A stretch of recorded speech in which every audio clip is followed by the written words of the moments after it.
Salve, salve, gente amiga da bola! Estamos chegando com mais um programa 7-1 hoje para falar de comunicação e marketing, ações de comunicação e marketing, muita coisa legal que acontece aqui no Fluminense. E estamos com o Daniel Cohen, que é o responsável por essa área. Seja muito bem-vindo aí ao programa, Daniel.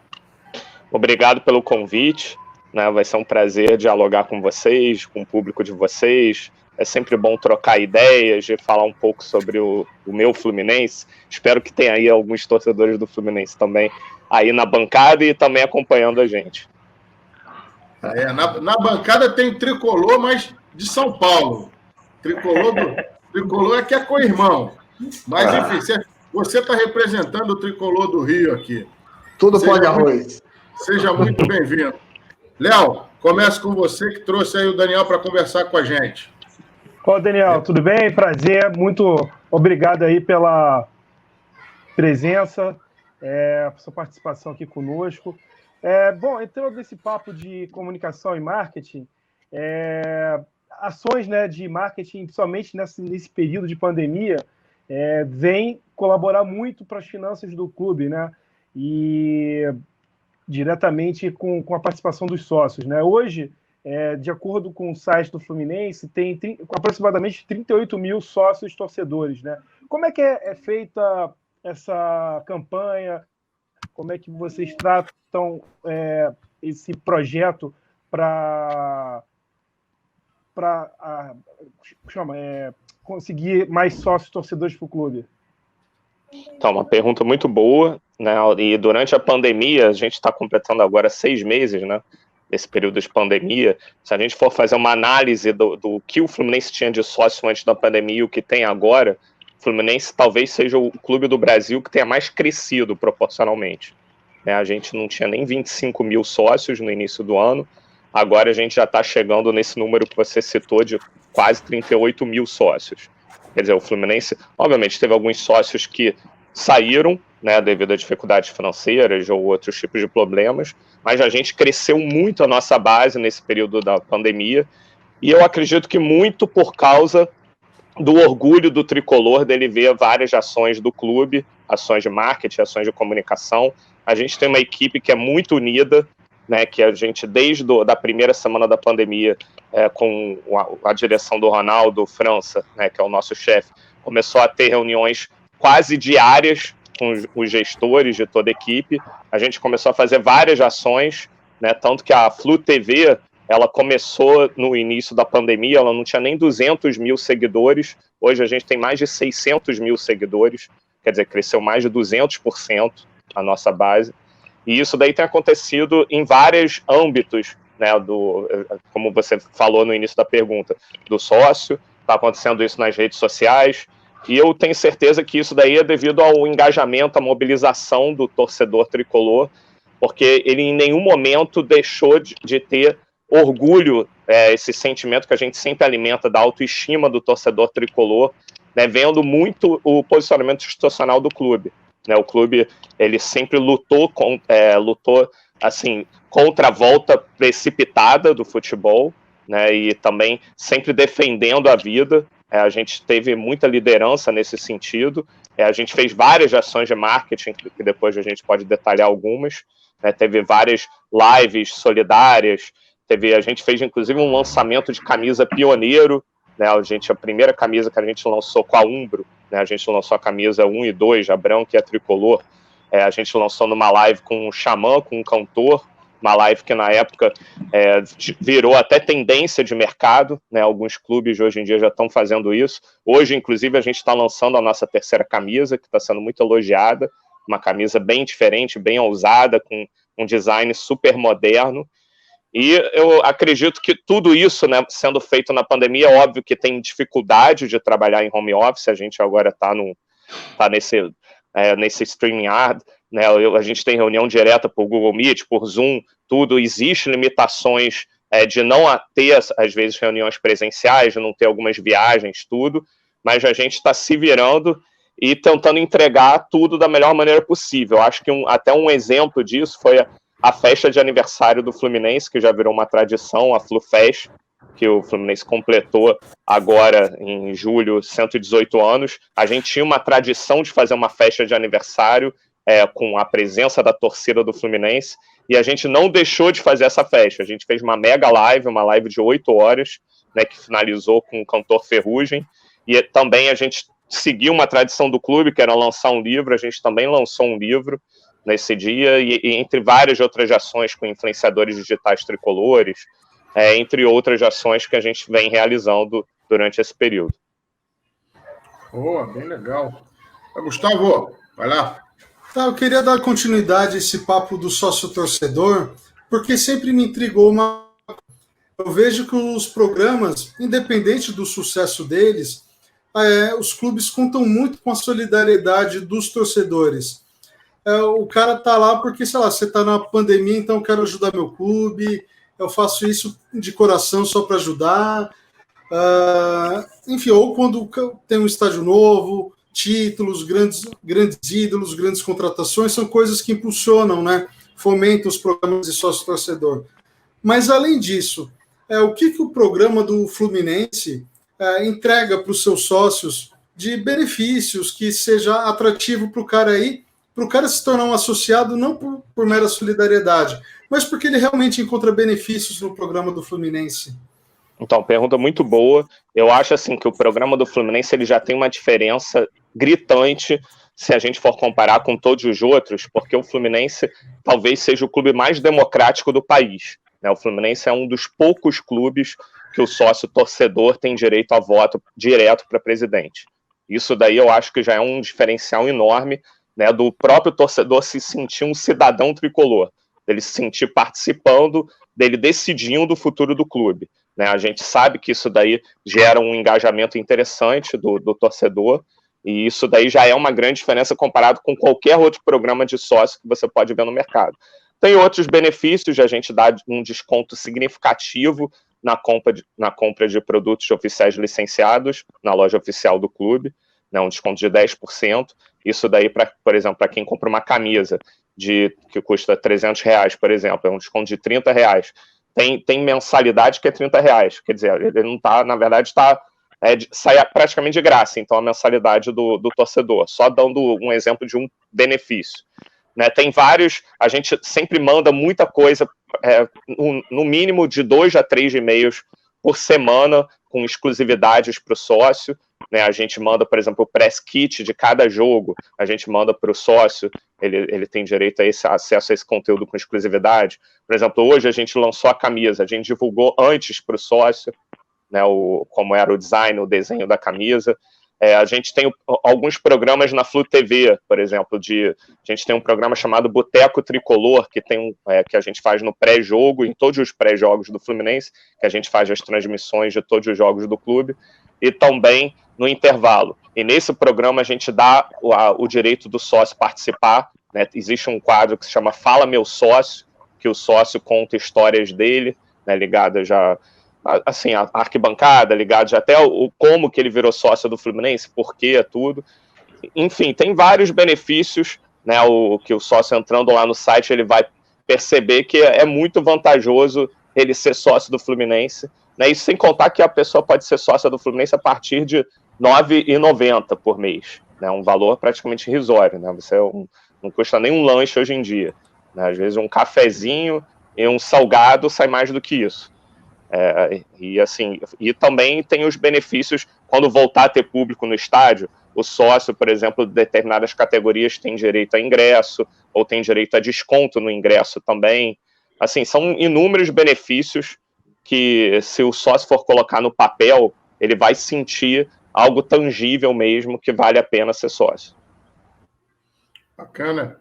Vitor. Primeiro, bem-vindo, Daniel, obrigado pela participação. A minha pergunta também vai ser relacionada ao que o Léo e o Gustavo perguntaram, né, que é em relação ao sócio-torcedor. Eu sou sócio-torcedor do meu clube aqui em São Paulo, né, a gente tem as nossas vantagens de como associado, mas agora no período da pandemia... Vitor, seu microfone está dando uma picotada aí, dá uma olhada aí, vê que de repente... Melhorou? Isso, agora sim. Às vezes ele bate aqui. Vamos lá. No período de pandemia, agora sem os jogos, pelo menos eu não estou vendo tantas ações de marketing para incentivar o torcedor a não cancelar o seu plano enquanto não está tendo jogos. Eu vi, por exemplo, no começo da pandemia, o Bahia fez várias ações legais, por exemplo, para quem continuar, além de concorrer a camisetas, concorrer a carro, acho que vai ter um nome marcado no estádio, no busto, alguma coisa assim. Você viu o que o Fluminense está fazendo para incentivar os seus torcedores a não cancelarem o plano nesse período sem jogos, sem torcida? Até assim, para deixar claro, eu não sou gestor desse programa de sócio, né? Não é nem minha área dentro do clube. Assim, eu estou respondendo assim, coisas que eu sei por participar da reunião, por também conversar muito com o gestor do programa, que é o Alexandre Vasconcelos, que inclusive, além de ser um grande profissional, é muito meu amigo. Mas assim, desde o início da pandemia, foi informado várias ações, né, de, por exemplo, quando o futebol voltar, de ter um nome dos torcedores no estádio, todos os benefícios previstos no programa vão ser dobrados, né? Por exemplo, o sócio que tinha direito a 50% de desconto no ingresso vai passar a ter direito a um ingresso, quem tinha direito a um ingresso vai passar a ter direito a 2 ingressos. Isso daí são alguns benefícios, né, e muito palpáveis, né, como eu falei na pergunta anterior. Mas tem também, a gente tem feito várias ações de marketing que às vezes parecem pequenas, mas fazem muita diferença. Por exemplo, Dia dos Pais, Dia das Mães, a gente mandou mensagens de jogadores, né, por WhatsApp. Os sócios cadastravam os seus pais, suas mães, e recebiam mensagens especiais, os pais e as mães dos sócios. Né?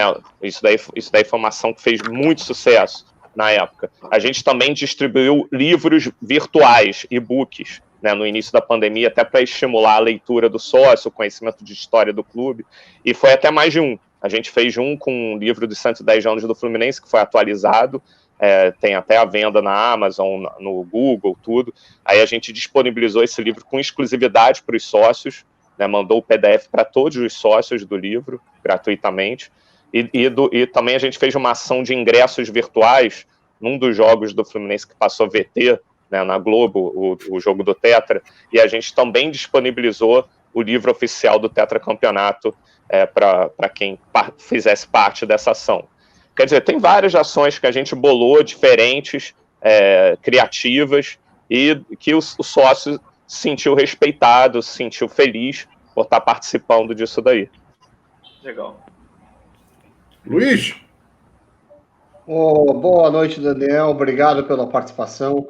Eu queria começar com 2 perguntas. Primeiro, já que você falou sobre essa participação dos jogadores nessas mensagens Dia das Mães, Dia dos Pais, queria saber como é que é a relação deles e a aceitação deles com isso. Como é que é a preparação para você convidar o jogador a fazer essa ação?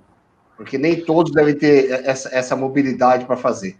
E a segunda questão, eu queria saber, o Fred, no começo do ano, quando foi para voltar a jogar no Fluminense, ele fez toda aquela história do pedal do Fred, que arrecadou alimentos. Eu queria saber quanto o Fluminense conseguiu arrecadar, assim, pode ser em percentual, com venda de camisas, com essa ação em si. Como é que foi a participação de vocês junto com a Sense para fazer essa mobilização?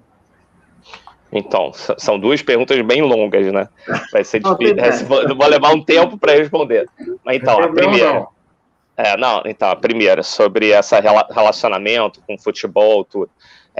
Como eu falei no início, a gente tem um contato muito bom da equipe de marketing com comunicação, né, dos gestores. Nem todos os clubes têm isso. Né? E eu mesmo no Fluminense, no passado, às vezes não vi isso daí como eu vejo hoje. Hoje a gente tem uma conexão muito boa de todos os profissionais do marketing e da comunicação, que na verdade estão tudo dentro de um mesmo departamento, fazem parte de uma mesma estrutura. E isso daí faz muita diferença até no relacionamento com o futebol, né? Porque justamente com a liderança do nosso chefe, né, do Ronaldo França, a gente também tem um diálogo muito bom com o departamento de futebol. E como muitos jogadores hoje em dia têm contrato de direito de imagem, a gente acaba usando também eles em algumas ações de marketing naturalmente, né? Isso daí é previsto, isso daí faz parte do job, do trabalho dos atletas hoje em dia no mundo do futebol. Né, isso é super natural. O Fred mesmo isso tem no contrato dele, ele tem participado de várias ações com a gente também, né, vocês devem já estar acompanhando, inclusive no lançamento desse último livro, ele participou, ele estava lá no clube no dia do aniversário do Fluminense, lógico, foi liberado pelo departamento de futebol, tudo na época, foi um pouco depois da cirurgia que ele fez de vista, e aí ele foi lá, participou, e foi super bacana a presença dele, e indo para o tema Fred, né, que é um tema até apaixonante para mim, porque envolve, além do meu lado profissional, envolve também o meu lado pessoal, porque o Fred, assim, além de ser um grande atleta, também é um grande amigo meu, e assim, a gente tem uma história toda junta. Ele começou no Fluminense, eu comecei logo depois, e assim, eu acompanhei praticamente toda a trajetória dele muito de perto, né, e até quando eu comecei na assessoria, ele também meio que me adotou na época, enquanto eu fiquei na assessoria de imprensa do clube, e assim, uma relação muito boa que eu tenho com ele desde então. E assim, o Fred, na verdade, era um sonho de todo mundo, né, não só da torcida, como da nossa gestão. Desde que o Mário foi eleito presidente, a gente sabia que havia esse projeto, e foi um projeto, ao meu ver, muito bem feito, né, a maneira que foi conduzida o lançamento, e no caso o anúncio dele, né, foi tudo muito planejado, tudo muito bem pensado, né, a gente tinha um jogo na Globo, que era o jogo justamente do Tetra, que o Fred era protagonista, e a gente fez um anúncio minutos antes do jogo, né, a gente fez um vídeo super emocionante, super especial, e logo depois do jogo, que o Fred até participou na transmissão, uma entrevista com o Galvão, tudo, a gente fez uma live com ele, na época com o presidente, com o Mário Bittencourt, e com a Ana Clara conduzindo, apresentando, a Ana Clara ex-Big Brother. E no próprio dia já teve muito efeito, em venda de camisa, em sócios novos, assim, o efeito foi imediato, né? Saiu até matérias na época sobre isso daí, os números redondos, assim, até percentuais, eu não lembro direito de cabeça, mas foi um efeito direto, a gente vê o quanto, até aquilo que eu falei no início, o quanto a gente tem retido de sócios e o quanto a gente também tem acrescido de sócios. Né? A maioria dos clubes durante a pandemia perdeu muitos sócios, quase todos os grandes clubes brasileiros. Perderam até, assim, quantidades enormes de sócios, ou assim, sócios ficaram inadimplentes por causa de vários motivos, ou deixaram mesmo de ser sócios. O Fluminense não, o Fluminense é um case à parte, né? O Fluminense está crescendo cada vez mais. A cada atualização que a gente tem lá no contador, né, no nense.com.br, que lá a gente coloca lá o número e é atualizado sempre, a gente vê que só cresce esse número. Isso daí só mostra o quanto o torcedor está comprando a briga do clube. Né? Isso daí é muito bacana, ver esse nível de engajamento, e o ídolo ele tem um papel fundamental, obviamente, nisso, né?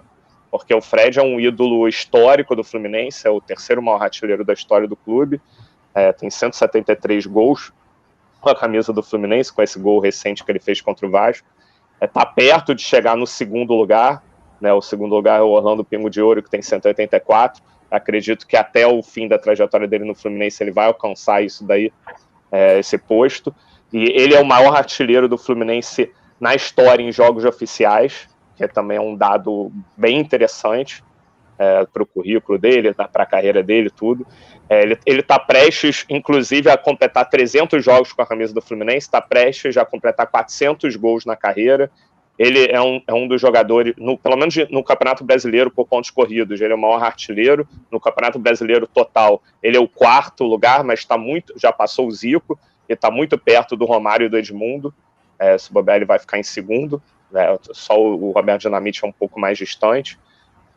Sim, os números dele falam por si, e além dos números, dos gols, né, no caso que eu citei, ele tem vários títulos na trajetória dele no Fluminense, já chegou, inclusive, no clube, já conquistou uma taça, logo no início dessa nova trajetória dele, o Fluminense já ganhou a Taça Rio contra o Flamengo, e assim, vai ter ainda muita história, né, o contrato dele vai até o dia 21 de julho de 2022, justamente no aniversário de 120 anos do Fluminense, e com certeza até lá o Fred vai construir muita coisa dentro e fora de campo para o Fluminense. Boa. Daniel, já que você está falando de Fred aí, aproximação com o futebol, a minha pergunta vai mais ou menos casando aí entre marketing e as 4 linhas. Você disse que sua chegada no Fluminense foi em 2009, e 2009 teve aquele caso emblemático, né, do Fluminense, que o Fluminense quase foi para a segunda divisão, se mantém na primeira divisão e no ano seguinte é campeão. E 2 anos depois também conquista o Campeonato Brasileiro. Queria que você falasse de que maneira esse episódio de 2009 e os títulos seguintes ajudaram na formulação de políticas, de ações de marketing para o Tricolor. Pô, primeiro, assim, que para mim é um tema apaixonante essa arrancada de 2009 para o título de 2010, né, como a gente costuma falar, de 99% rebaixado para 100% campeão. Acho que é um case único no mundo esportivo. Acho que vai ser difícil a gente ver uma arrancada como foi aquela, né? O Fluminense, nos últimos 8 jogos do campeonato, venceu 7, empatou 1, sendo que o último foi contra o Curitiba, lá no Couto Pereira, no ano de centenário, o Curitiba precisando vencer para não ser rebaixado, né? Foi uma guerra aquele jogo, e o Fluminense conseguiu empatar, que era o resultado que precisava. Antes teve os jogos contra 3 líderes do campeonato na época, contra o Atlético Mineiro, contra o Cruzeiro e contra o Palmeiras, e venceu os 3, inclusive contra o Cruzeiro no Mineirão, perdia de 2-0 o Cruzeiro, né? 2 gols de Fred. O Fluminense virou no segundo tempo 3-2, o Cruzeiro chegou até a perder um pênalti. Tanto que esse ano, até fazendo um jabá aqui, a gente lançou agora, no aniversário do clube, esse livro. Né? Esse livro que é o 18º. Então, livro, hein? 18º livro. 18º livro que a gente lança desde 2012, né? O Fluminense criou essa tradição literária, né? O Fluminense não tinha um livro oficial desde do ano do seu centenário, em 2002. A partir de 2012, o clube estrategicamente passou a investir nisso. E ano a ano a gente tem lançado pelo menos um livro por ano. Tem sido livros de arte, né? Ou table books, como se costuma falar. Livros assim que se pode colocar como enfeite de mesa. Livros assim que 7 desses projetos, inclusive, foram viabilizados via crowdfunding. E assim, certamente, esses grandes momentos, como esse momento que você citou, de título, ou de muita mobilização do torcedor, como foi esse momento da arrancada, que a torcida lotava o estádio, né? A média de público do Fluminense no velho Maracanã, na época, era de 60, 70, 80 mil torcedores.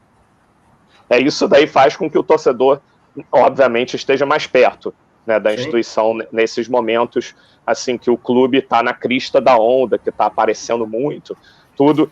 E isso daí se viu também em alguns projetos que a gente fez, justamente o primeiro crowdfunding que a gente fez em 2012, no início de 2012, ele na época bateu o recorde brasileiro em financiamento coletivo, na arrecadação que a gente teve, e foi um recorde que perdurou por 2 anos. Né? O Fluminense teve uma estratégia audaciosa na época de lançar um crowdfunding para bancar uma festa, para bancar um livro, tudo. E acabou que a estratégia deu certo super rápido, em poucos dias a meta foi batida, ela foi dobrada, triplicada, e virou também uma tradição.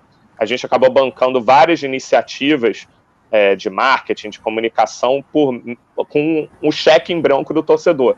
Né? O torcedor, só nesses projetos de crowdfunding, o torcedor investiu diretamente para viabilizar sonhos, mais de R$2 milhões, né, que a gente fez. Você tem alguns exemplos de projetos que possa citar aí para a gente?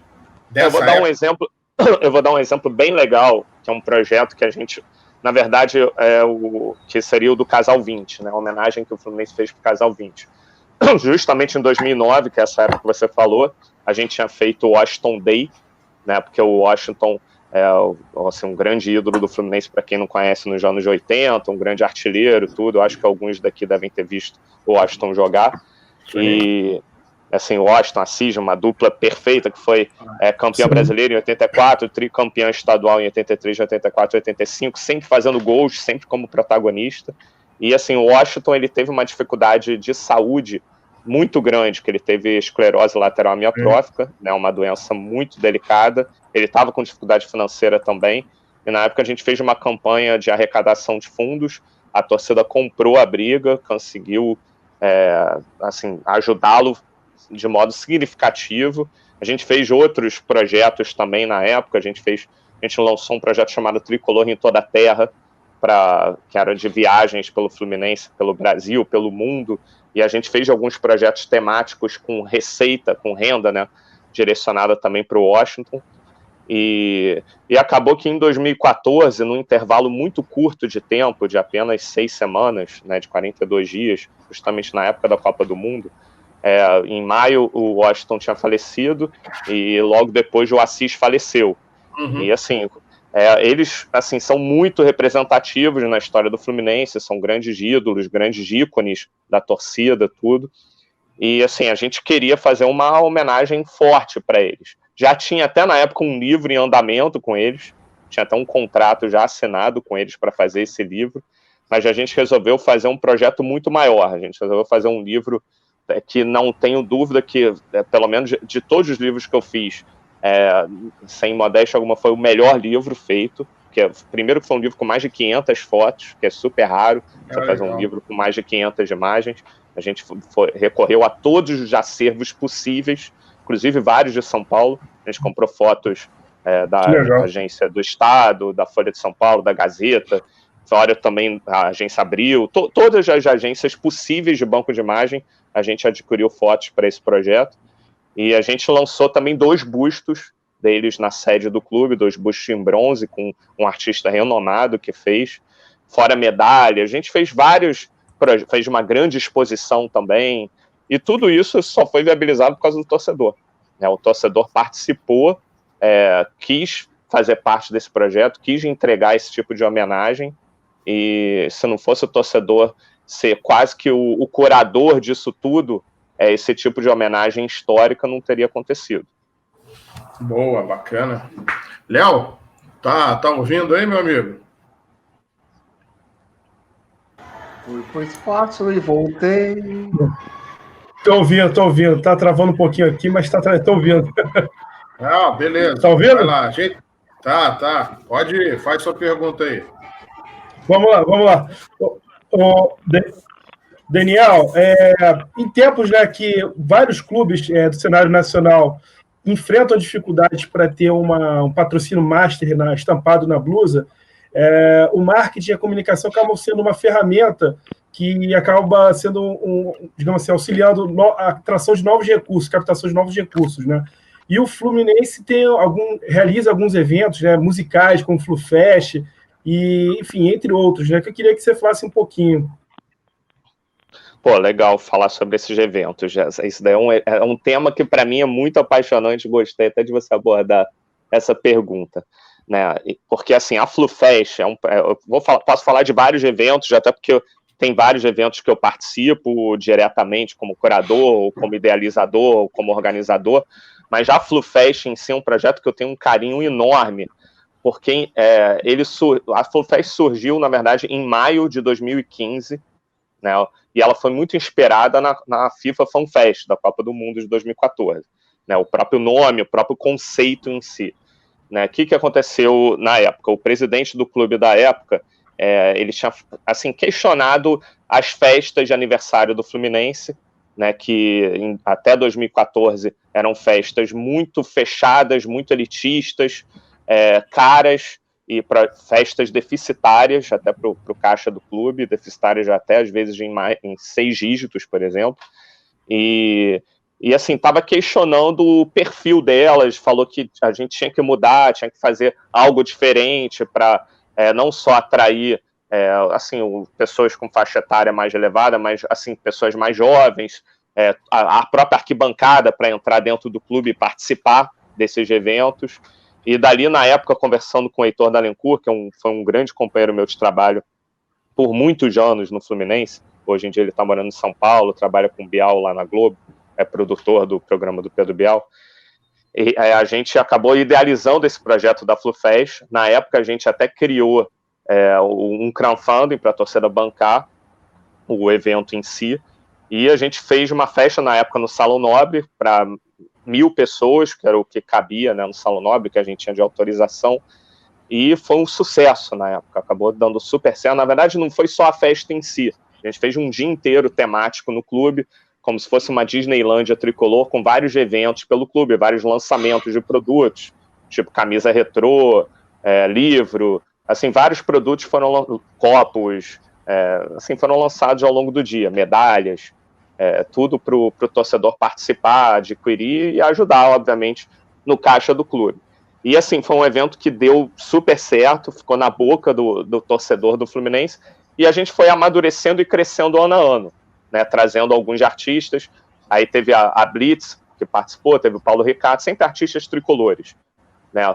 E depois a gente fez um show no gramado, um show gigantesco, que teve cerca de 6 mil pessoas, que foi o que a gente teve de autorização na época do bombeiro, da polícia.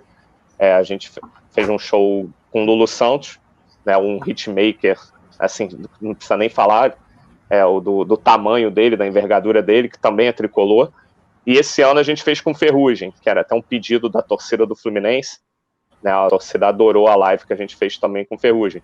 E além desses da FluFest, a gente também lançou um selo, um novo conceito musical, né? Até porque o Fluminense Música tem tudo a ver historicamente, né? O Fluminense tem vários grandes compositores, grandes cantores tricolores, né? Chico Buarque é tricolor, Renato Russo, Gilberto Gil, Tom Jobim, Cartola.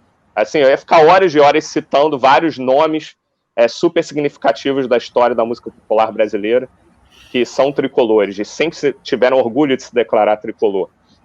Alguns, obviamente, já falecidos, desses que eu citei. E a gente acabou criando, no meio do ano passado, também na época da festa do aniversário do Fluminense, a Flu Music, né? E aí a gente trouxe a Maria Rita, que a Elis Regina, a mãe dela, também tinha uma história super legal com o Fluminense, na arquibancada tricolor, com um grupo Jovem Flu, tudo, que ficou assistindo os jogos no fim dos anos 60, início dos anos 70. A gente resgatou essa história e fez um show muito bacana com a Maria Rita lá no Salão Nobre do Fluminense. E a gente fez também um show com o Raimundo Fagner, né? E foi um show até que ele nem cobrou cachê, ele fez questão de não cobrar cachê. Achei isso super legal da parte dele e muito diferente também, nem todo artista se propõe a isso. Quer dizer, a gente criou uma tradição nova, na verdade, o Fluminense tinha uma tradição muito antiga de ter grandes eventos, grandes shows, peças teatrais no seu Salão Nobre, que esse ano, inclusive, está completando 100 anos, em novembro, no seu tradicional Salão Nobre, que ficou por anos e anos no eixo do poder do Brasil, né, porque o Rio de Janeiro foi o Distrito Federal por muito tempo, e o Fluminense ficava no eixo do poder do país, né? O Palácio da Guanabara até hoje é do lado do Fluminense, tem o Palácio do Catete, que é super perto do clube. Quer dizer, todos os presidentes do Brasil, na época, frequentavam o Fluminense, e acabou que a gente retomou um pouco essa tradição cultural, musical, que faz parte do DNA da história do Fluminense. É algo que realmente me dá muito orgulho fazer parte desse tipo de projeto, até porque na minha própria família eu tenho muitos músicos, né? A minha mãe, ela é pianista, eu tenho várias... Eu tenho no meu DNA, além de ter o lado fluminense, de ter o meu pai, por exemplo, tricolor fanático, meu avô, tudo, sempre me levaram para os jogos desde pequenininho, eu também tenho o lado musical. E acabou que eu consegui, assim, dentro do meu trabalho, unir um pouco os dois. E isso daí realmente me dá uma satisfação profissional e pessoal muito grande. Mas, assim, falando de outros eventos, de outros projetos, tem também um projeto FluCamp, né, que é um projeto que também me dá muito orgulho de ter lançado esse projeto no Fluminense em 2017. E é um projeto que também tem crescido ano a ano. Esse ano, então, a gente colocou quase 200 crianças, né, que era até o limite do limite, né, de crianças de 5 a 15 anos fazendo parte desse projeto. A gente fez uma semana inteira de várias atividades, elas indo para o Maracanã, entrando com o time, indo para o CT profissional, interagindo e conhecendo com jogadores. A gente chegou até a fazer uma coletiva com o presidente, das crianças com o presidente.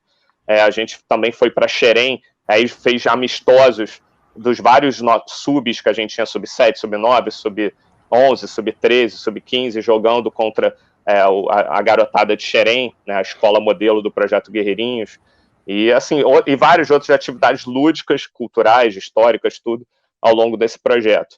Né, além dele, também tem um que a gente lançou também, que é relativamente recente, que é o Jogue nas Laranjeiras, né? Ano passado, Laranjeiras, né, que é o berço da seleção brasileira, onde começou o futebol no Brasil, o primeiro jogo da seleção, os primeiros títulos, tudo. O estádio de Laranjeiras fez 100 anos. Aí a gente fez várias ações, né? A gente lançou selo com os Correios, lançou uma moeda especial com a Casa da Moeda, medalhas, né, de ouro, prata, bronze. E dentre dessas ações a gente fez maquetes, fez camisas especiais, fez o livro também do centenário, e a gente fez um projeto chamado Jogue nas Laranjeiras, para o torcedor passar a ter a oportunidade de jogar com antigos ídolos do clube, tudo, e também foi um maior sucesso esse projeto, né? O torcedor gostou de participar e hoje em dia até pede para voltar. A gente já fez mais de um, inclusive fez 2, mas assim, certamente quando as coisas voltarem ao normal, né, nesse momento pós-pandemia, a gente vai retomar também esse projeto, que também foi um grande sucesso.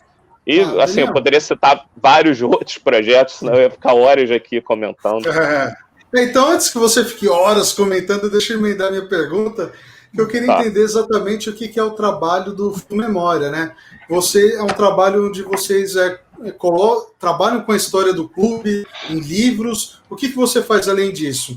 E aí eu queria entender também quais são os critérios para vocês definirem quais são os temas dos livros que serão trabalhados. E aproveita e dá um spoiler para a gente, né? Quais são os próximos temas de livros que vem por aí? Tá, boa. Então, Flu-Memória, na verdade, assim, Flu-Memória, ele está no Estatuto do Fluminense desde os anos 80, desde o início dos anos 80. Mas já até o início dessa década, né, o Flu-Memória, na verdade, era uma sala de papel, entre aspas, velho no clube, né? Era um depósito de vários recortes de jornais, de fotos antigas, tudo.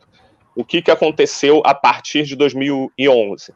Né, houve, na verdade, a profissionalização desse setor, teve vários profissionais contratados para fazer parte disso, que, na verdade, até virou depois referência para outros clubes, o próprio Flamengo copiou essa estratégia, e eu não vejo problema nenhum disso, né, demérito nenhum, o Flamengo hoje em dia está fazendo um ótimo trabalho nesse sentido também, tem vários profissionais lá de nível altíssimo, de muita qualidade, tudo, e a gente troca muita informação até pelo fato do Maracanã ser gerido pelos 2 clubes, e assim, a partir de 2011, a gente, na época, o João Bolthauser, que era o diretor do Flu-Memória, ele organizou o acervo do clube, organizou as taças do clube, e a gente fez uma nova sala de troféus, né? Na verdade, ele liderou esse projeto, né? Eu e Heitor, a gente já fazia parte, na época do Flu-Memória, mas só que ele liderou esse projeto, enquanto a gente estava participando de outros projetos, né? Um dos projetos foi justamente esse do livro dos 110 anos, do evento dos 110 anos,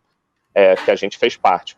Depois a gente também teve algo super pioneiro, que foi a participação do Fluminense na Bienal do Livro, né? A gente fincou uma bandeira do Fluminense lá na Bienal, e o investimento da Bienal veio justamente de 2 livros que a gente tinha feito, né? A gente pegou os royalties desse livro, o que gerou de receita para o clube, e conseguiu colocar um stand do Fluminense lá na Bienal, que até foi lucrativo também para o Fluminense, o investimento se pagou, e deu retorno de imagem absurdo, porque na época envolveu mais de 50 artistas tricolores do projeto. Thalita Rebouças participou, Jô Soares, Pedro Bial, Fernanda Montenegro, assim, vários artistas tricolores fizeram parte desse projeto. E assim, o Flu-Memória, na verdade, a ideia dele é justamente você resgatar a história do Fluminense e você divulgar a história do Fluminense, não obrigatoriamente só com livro. É conteúdo em geral. A gente divulga em redes sociais, divulga no site oficial, divulga na Flu TV, divulga, obviamente, em livros. E aí, falando das efemérides, né, da escolha do tema. Algum projeto de documentário, por exemplo? A gente já fez alguns documentários. Né? Na verdade, assim, teve documentários que a gente fez que foram em parcerias com a Globo Marcas. Né? Por exemplo, documentário de título. Como a Globo detém os direitos de imagem dos jogos, né, do Campeonato Brasileiro, por exemplo, a gente fez um documentário especial tanto do Campeonato Brasileiro de 2010 quanto do Tetra de 2012 em parceria com a Globo. No centenário do Fla-Flu, a Sentimental Filmes procurou o Fluminense, procurou o Flamengo, a gente também fez uma parceria com eles e fez também um documentário super bacana sobre a história do Fla-Flu. E tem outros projetos também de documentário, às vezes a gente coloca também na Flu TV como se fosse mini-docs, né, aparece direto na Flu TV, às vezes, vídeos de 30 minutos, de 40 minutos sobre um determinado tema, vídeos produzidos até com linguagem cinematográfica. A gente tem trabalhado e investindo muito no YouTube, demais, até no YouTube, e a gente tem visto isso de maneira estratégica, tudo, até pela monetização que também traz o YouTube, pelo retorno de anúncios, de publicidade, tudo que envolve hoje em dia o YouTube. Mas é o segundo maior buscador da internet, né? Tem que estar lá. Exatamente. E assim, mas voltando para a sua pergunta, você fez uma pergunta muito boa também no fim, essa questão dos temas. A gente tenta ver, por exemplo, esse ano é um ano riquíssimo em datas redondas para o Fluminense. Por exemplo, esse ano tem 50 anos do título brasileiro de 70, que a gente até abordou na coleção da Umbro, no lançamento da Umbro com o Fluminense. Tem os 45 anos da máquina tricolor, que a gente também já abordou em alguns eventos do clube e abordou assim, já em vários documentários, em várias participações na Flu TV. Tem os 40 anos do marcante título Carioca de 80, que foi um título que foi o último título do Nelson Rodrigues, que o Nelson Rodrigues testemunhou. Foi um título que, na época, surgiu a canção na arquibancada tricolor da Bênção João de Deus, em homenagem ao Papa João Paulo II. E um título muito marcante porque 9 dos 11 titulares já eram formados na base do Fluminense. Vai ser muito difícil. Eu sei que o Santos também tem a tradição de formar muitos atletas em casa, tudo. Mas, assim, vai ser muito difícil você ver um time que conquiste um título com 9 atletas formados na sua base. O próprio Barcelona, que forma muito jogador, se você for pesquisar, dificilmente você vai encontrar algum título do Barcelona recente que teve 9 atletas formados no Barcelona. Isso daí aconteceu com o Fluminense em 80. Tem também os 35 anos do tricampeonato carioca em 85, que foi um tricampeonato conquistado no Maracanã, super marcante também para uma geração de torcedores. Tem os 25 anos do gol de barriga, do título de 95, que é um título super icônico, super emocionante, tudo que envolveu aqueles Fla-Flus e aquele Fla-Flu em especial, que, na minha opinião, é o maior jogo da história do futebol no mundo. Eu acho que vai ser difícil ter um jogo tão emocionante, com tantos elementos como teve aquele jogo. Inclusive, teve uma eleição recente e ele ganhou como o maior jogo da história do Brasil, pelo menos. Também tem os 10 anos do 30º título, os 15 anos do 30º título estadual do Fluminense, também foi um título na época bem marcante, em 2005, e o tema do livro, que acabou sendo o tema do livro desse ano, os 10 anos do tricampeonato brasileiro. A gente acabou escolhendo esse tema, a gente discutiu todos esses temas estão sendo abordados, tratados de alguma maneira. Ainda tem um outro tema, que é os 100 anos, o centenário da sede do Fluminense, que vai ser celebrado agora em novembro. Mas, assim, todos esses temas foram colocados na mesa, e ainda me lembrei agora de outro, que é os 60 anos do tricampeonato da Rio-São Paulo. O Fluminense conquistou em 60, que teve o Valdo, o maior artilheiro da história do Fluminense, com 319 gols, como grande atleta daquele campeonato. E artilheiro também, obviamente. E, assim, a gente discutiu todos esses temas, a gente achou que, estrategicamente, era melhor pegar o tema mais recente, porque justamente o tema dos 10 anos do Tri não teve livro. A gente fez filme, mas não fez livro. A gente fez livro do Tetra, a gente fez livro de vários outros títulos, até de 1952, da Copa Rio de 52, do Mundial, mas a gente não tinha feito do Tricampeonato Brasileiro. Aí a gente resolveu fazer, e até porque também era um livro que dava, de fato, para fazer durante a pandemia, porque eu já tinha todo acervo, por estar no clube na época, tudo. Eu já tinha tudo isso mapeado, tudo isso registrado, tudo digitalizado, tinha já, assim, um arsenal de imagens que dava para fazer, de fato, o livro, da maneira que a gente costuma fazer, A gente costuma fazer um livro com muitas imagens, com muitas fotos, tudo, adaptando para a linguagem que o torcedor mais jovem gosta de ver. E a gente acabou investindo nesse tema e acabou dando super certo. Ele foi muito bem recebido pela torcida.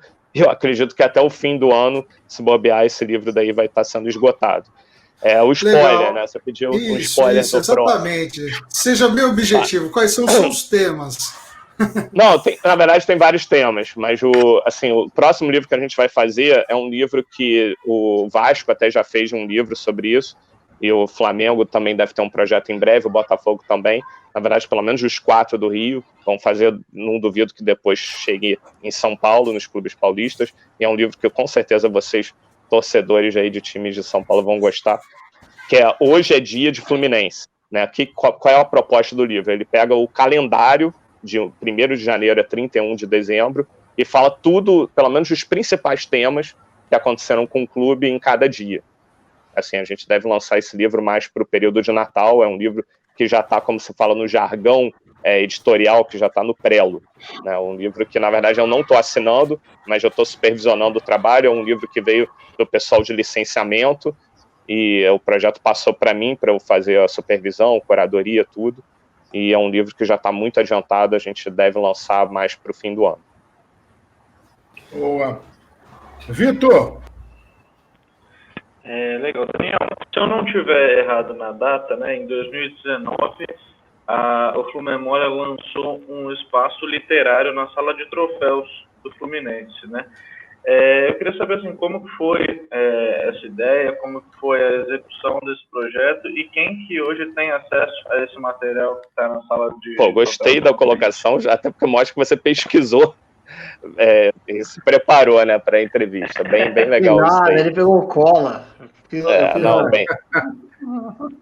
Jamais. Assim, na verdade, o espaço literário também era um sonho que eu tinha, e também havia, desde a época que o Heitor também trabalhava no clube, ele também tinha muito esse sonho. Foi um projeto que veio, assim, junto com a Liga Retrô, né, uma loja que, na verdade, é uma empresa que tem produtos oficiais licenciados do clube. A gente costuma fazer de 3 a 5 camisas com a Liga Retrô por ano, né, camisas temáticas, tudo, que fazem muito sucesso com a torcida. Inclusive, a gente vai lançar uma coleção no fim do ano super legal, que eu tenho certeza que a torcida vai adorar. E, assim, a Liga Retrô estava renovando com o Fluminense o contrato, né, de licenciamento, e ela deu de presente para o clube, que tinha tudo a ver, né? Ela colocou justamente na sala de troféus do Fluminense um espaço literário, e a gente acabou colocando as principais obras do Fluminense lá, e elas estão disponíveis para consulta de todos os sócios, de todos os visitantes da sala de troféus ou do Flutur, que hoje em dia está fechado por causa da pandemia, tudo, mas assim, a gente espera que, assim que quando se resolver esse problema mundial, tudo, com vacina ou da maneira que for resolvido, que a gente consiga abrir e fique de novo disponibilizado para o grande público. Mas, assim, pesquisadores, jornalistas, cineastas, assim, todo mundo pode ir lá pesquisar. A gente tem um senhor, que é o Luizinho, que já é funcionário do clube há 40 anos já, que ele, assim, ajuda muito em pesquisa, ajuda muito, assim, vários estudiosos de determinados temas, quando visitam, e a gente costuma fazer agendamento diretamente com ele. E, assim, com certeza tem um acervo super bacana lá, e até se vocês forem no Museu do Futebol em São Paulo, com certeza vocês já devem ter ido, né? O Museu do Futebol, ele tem lá uma mini biblioteca, né? Que eles têm, que tem livros de vários clubes, tudo. Até o Fluminense é um dos clubes que mais tem livro lá, tá no top 3, que eu sei desses dados que o pessoal do próprio Museu do Futebol me falou. E, assim, na verdade, a ideia, a inspiração veio justamente do Museu do Futebol. Quando eu tinha ido lá, conheci aquele espaço, que é muito bem tocado pelo Ademir, no Museu do Futebol. Eu falei, o Fluminense que já teve uma biblioteca também, a gente tem tanto livro em nosso acervo, seria legal a gente também ter isso, assim, dentro da nossa sala de troféus.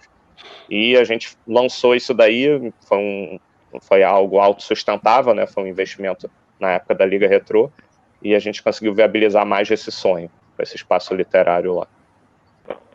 O Renato deve estar mutado, mas lá vou eu comer. Vai lá, é você mesmo. Antes, só vamos chamar nossos amigos internautas, nossos inscritos aqui no canal e a torcida tricolor para dar uma olhada no recadinho do Grupo Garra, que é uma instituição que cuida aí do resgate dos animais, uma instituição que desenvolve um trabalho bem bacana. Então, pessoal, dá uma conferida nesse recadinho do Grupo Garra aí. Quem puder ajudar, fica aí os contatos.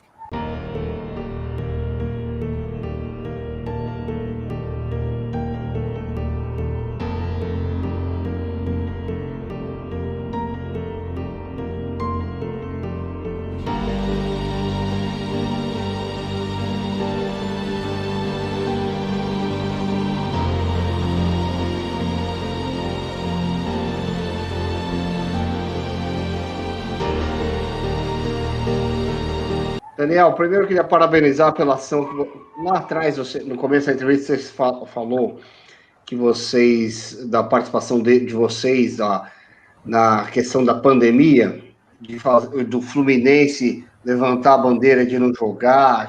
Então, eu queria parabenizar vocês por isso, porque naquele momento era o melhor a ser feito, mas ninguém olhou para isso, né? E aí eu queria, com uma rápida colocação de vocês, para saber o seguinte: quais foram as ações que o Fluminense fez nesse período para ajudar a comunidade durante essa Covid? Na verdade foram muitas, inclusive assim, por determinação também do meu chefe, né, do Ronaldo França, eu estou desenvolvendo esse case do Fluminense na pandemia. E assim, só para você ter uma ideia, no material que hoje mesmo, por acaso, eu estava analisando isso daí, já tem 200 páginas, para você ter uma ideia. E ainda tem muita coisa, ainda tem coisa rolando, e isso daí porque eu parei em julho, ainda tem que fazer agosto e setembro. Assim, a gente conseguiu arrecadar muita cesta básica, vocês falaram daquela ação do Fred, né, da bicicleta, que eu acabei não desenvolvendo muito sobre isso, mas já que só aquela ação, a gente gerou mais de 6 toneladas de alimentos, que a gente destinou para vários locais, inclusive locais que são perto do clube, né, perto de Laranjeiras, perto de Xerém, perto lá do CT, né, do Fluminense, do profissional, né, por exemplo, Cidade de Deus, a gente está perto do Maracanã, como Mangueira.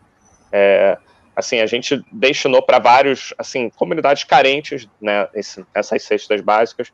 Teve também várias cestas básicas durante a pandemia que a gente destinou para os próprios funcionários do Fluminense que ganham 4 salários mínimos ou menos, né, para quem precisava de fato, né, e assim, teve também outras ações que a gente fez, por exemplo, em ingresso virtual, que a gente fez 3 ações de ingresso virtual, na verdade fez 4 de venda de ingresso virtual, e parte da receita a gente destinava ou para ajuda de pagamento de salário dos funcionários, ou também para compras de cestas básicas que a gente doou, ou até para alguns institutos, órgãos, como a Fiocruz, por exemplo.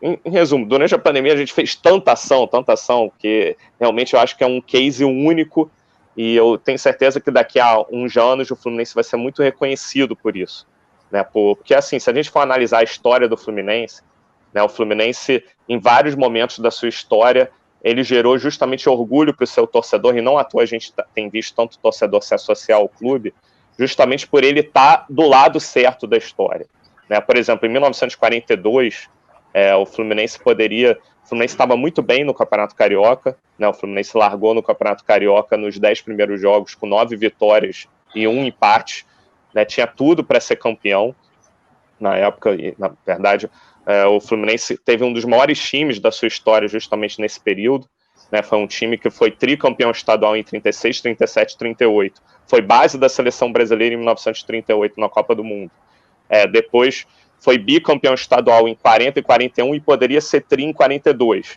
Mas por que até não foi tri? Porque assim, o clube se mobilizou, os sócios, torcedores, tudo, e resolveram ajudar e liderar os esforços de guerra do Brasil, né, numa ação patriótica incrível, né? O Fluminense se abriu para treinamentos de militares no seu moderno estande de tiro, né, que é justamente onde nasceu a primeira medalha olímpica do Brasil, né, que esse ano, inclusive, está completando 100 anos, quer dizer, mais uma efeméride, né? As primeiras medalhas olímpicas do Brasil são de atletas tricolores, né, do Afrânio Costa, do Guilherme Paraense, e eles treinavam nesse estande de tiro, que hoje em dia é mais moderno, obviamente, e assim, o Fluminense abriu o estande para treinamento dos militares que depois iam desembarcar na Europa, né, quando o Brasil aderiu à guerra, e também abriu a sua sede para treinamento de enfermeiros que iriam também viajar, e mais importante ainda, os sócios se cotizaram para comprar um avião para a Força Aérea Brasileira.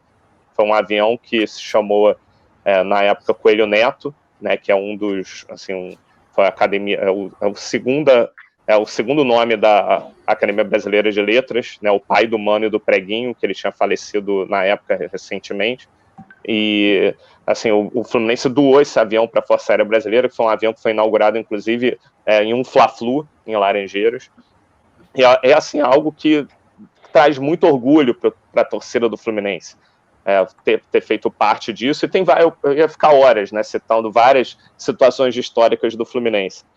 E a gente perceber que durante essa pandemia, né, que assim, o Fluminense também, na época em 1918, quando teve a gripe espanhola, que foi outra pandemia, o Fluminense também teve uma participação importante na época, né, porque o Fluminense estava construindo o Estádio Laranjeiras, que seria sede do Sul-Americano de Seleções, que seria realizado em 1918 e foi adiado para 1919 devido à pandemia da gripe espanhola. O Fluminense ia ter ajuda governamental e não teve para construir o estádio, e bancou com seus recursos. Ele foi inaugurado 6 meses depois, a competição acabou acontecendo só em maio de 1919, e assim, justamente quando a pandemia foi resolvida, né, e acabou que o Brasil foi campeão, a paixão pelo futebol despertou.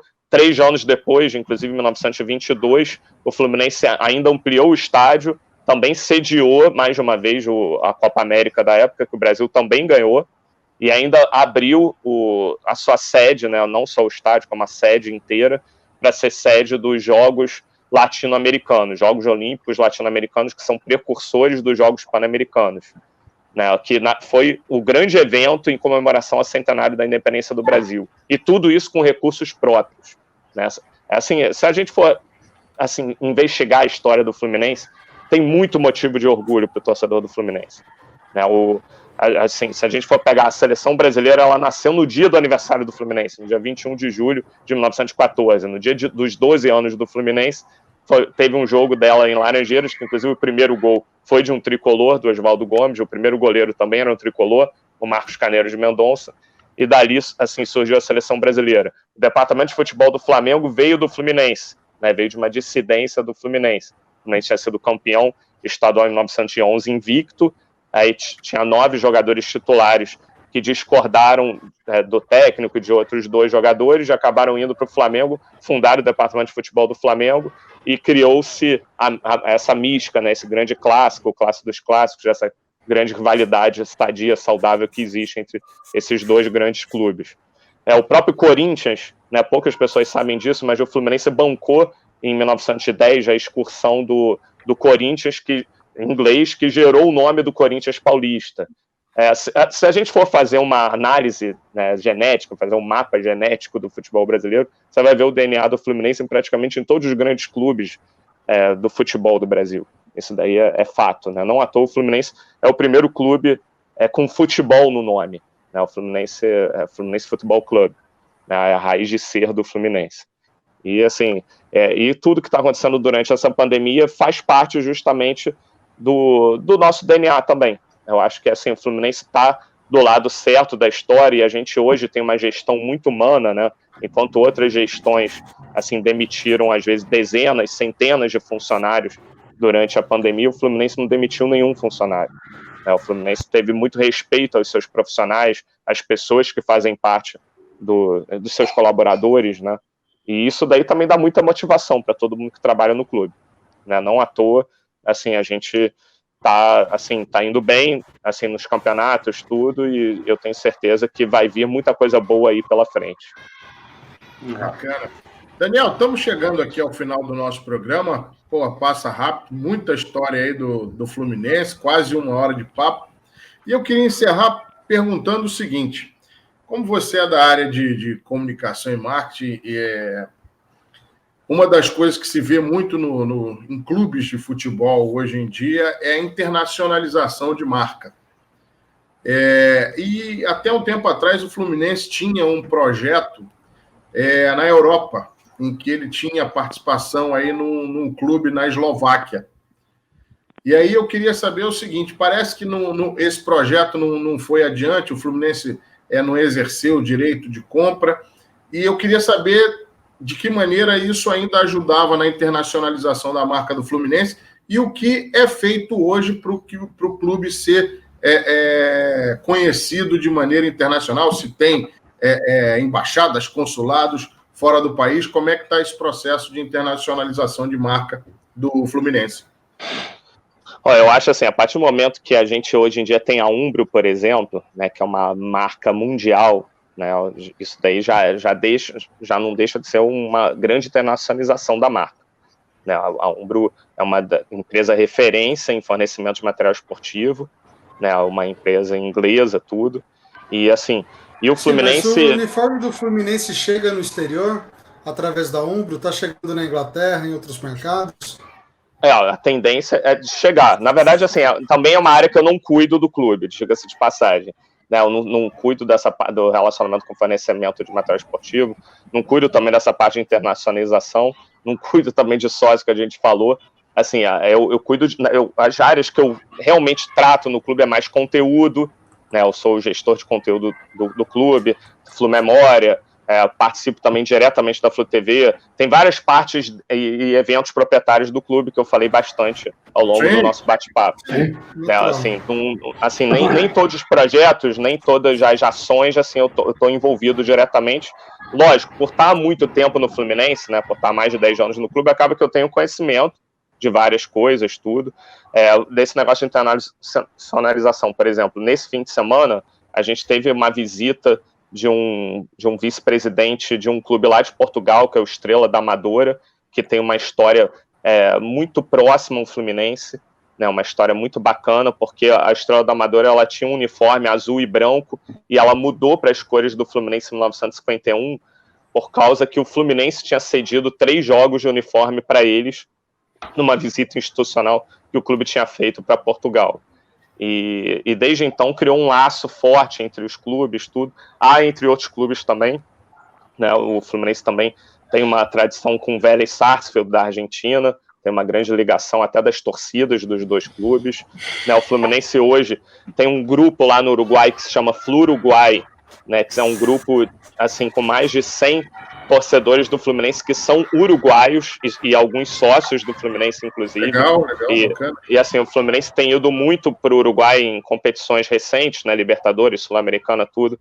E assim, a gente, na verdade, seria até mais do que uma embaixada, né, do Fluminense lá, porque eles realmente participam ativamente de tudo que envolve uma logística de um clube fora do Brasil.